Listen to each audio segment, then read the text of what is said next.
Selamat sore Bu.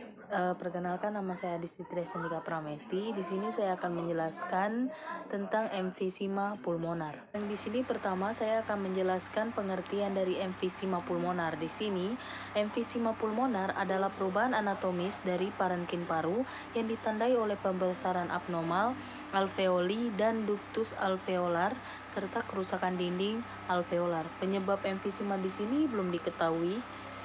Nah, di sini ada 4 jenis emfisema, yaitu yang pertama emfisema sentrilobuler atau sentriciner, mengenai ruang udara di bagian tengah lobulus.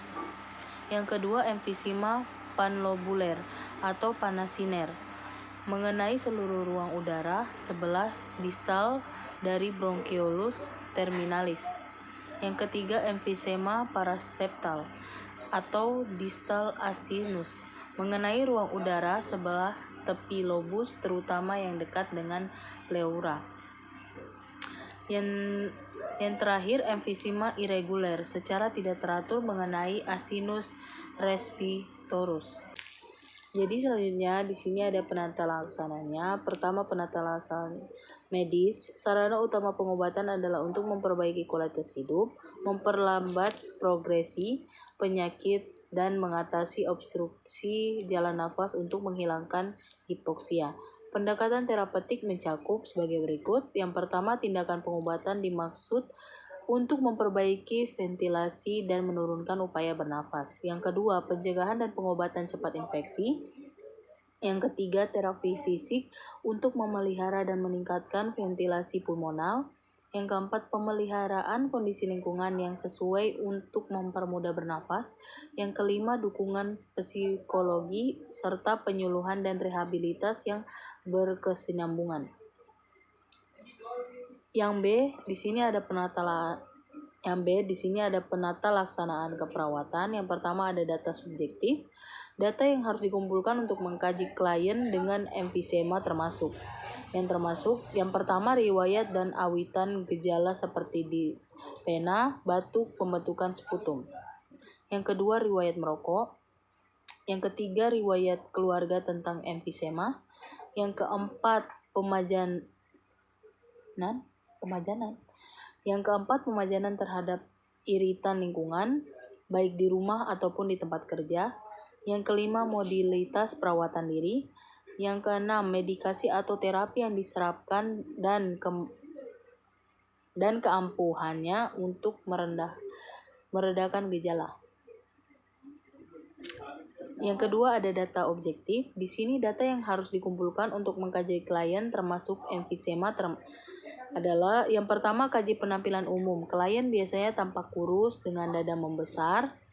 Dada besar umum ditemukan pada lansia. Jadi hal ini tidak selalu menandakan penyakit paru. Yang kedua kaji tanda-tanda vital, takikardia dan takipena. Yang ketiga pemeriksaan paru meliputi inspeksi, palpasi, perkusi dan auskultasi. Yang keempat kaji hasil pemeriksaan laboratorium. AGD emfisema tahap dini, respirator alkosis dengan hipoksemia, emfisema tahap lanjut, asidosis respiratorik dengan hipokema.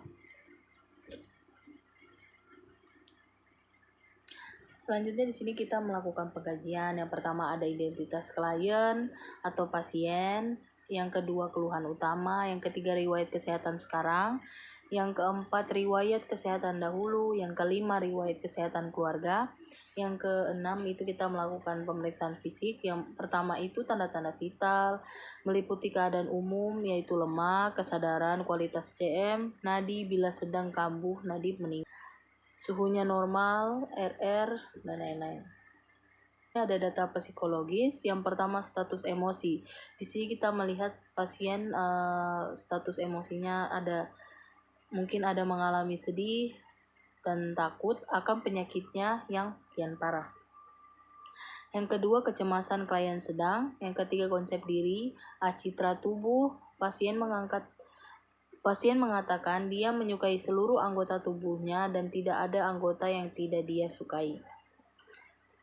Yang kedua, identitas diri. Klien merasa puas dengan posisi di tempat kerjanya dan dia bangga menjadi seorang laki-laki karena bisa menjadi kepala keluarga bagi istri dan anak-anaknya. Yang ketiga, peran. Peran klien adalah sebagai kepala keluarga dan bertugas mencari nafkah untuk istri dan anak-anaknya. Yang keempat, ideal diri. Karena berharap agar penyakitnya cepat sembuh dan dapat kembali beraktivitas seperti biasa. Yang keenam, harga diri. Keluarga klien mendukung dan memotivasi agar klien cepat sembuh. Meliputi kesimpulan, emfisema pulmonar adalah perubahan anatomis dari parenkim paru yang ditandai oleh perbesaran abnormal alveoli dan ductus alveolar, serta kerusakan dinding alveolar. Ada 4 jenis emfisema, yaitu emfisema sentribular atau sentrisinar, emfisema panlobular atau panasinar, emfisema parasital atau disital asinus, dan emfisema irregular. Tanda dan gejala pada emfisema yaitu terangkapnya udara akibat hilangnya elastasi paru menyebabkan dada mengembang, penurunan pertukaran gas akibat rusaknya dinding alveolus, takipnu atau peningkatan kecepatan pernafasan akibat hipoksia dan hiperkamia. Pada emfisema tidak terjadi pembentukan mukus.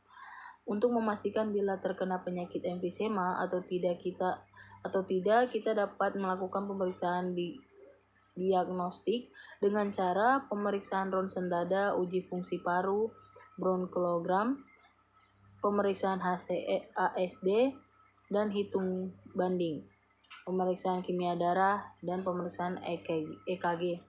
Setelah melakukan tindakan asuhan keperawatan pasien, di sini yang terakhir, setelah melakukan tindakan asuhan keperawatan, pasien di sini mengalami rasa nyaman, aluran pernafasan mulai membaik, dan nyeri berkurang pada saat bernapas. Baik, itu saja Ibu penjelasan dari saya terhadap emfisema. Terima kasih.